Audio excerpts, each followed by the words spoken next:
మొదటి అడుగులు వేశాను.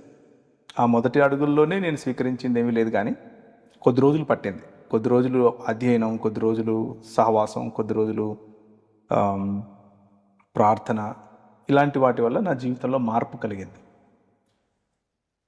పశ్చాత్తాపం, అలాగే ఒప్పుకోలు, అలాగే క్రీస్తును పోలిన జీవితం అన్న ఛాలెంజ్ నాకు ఇచ్చినప్పుడు, ఆ ఛాలెంజ్ నన్ను ఎంతో నాకు నిజంగానే ఒక పెద్ద సవాల్గా కనిపించింది.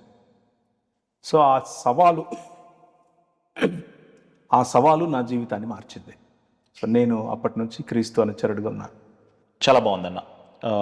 మీరు మీ ఇనిషియల్ డేస్ ఆఫ్ మినిస్ట్రీలో మీరు మిషనరీగా నార్త్ ఇండియా ప్రాంతంలో మిషనరీ వర్క్ చేశారని విన్నాము.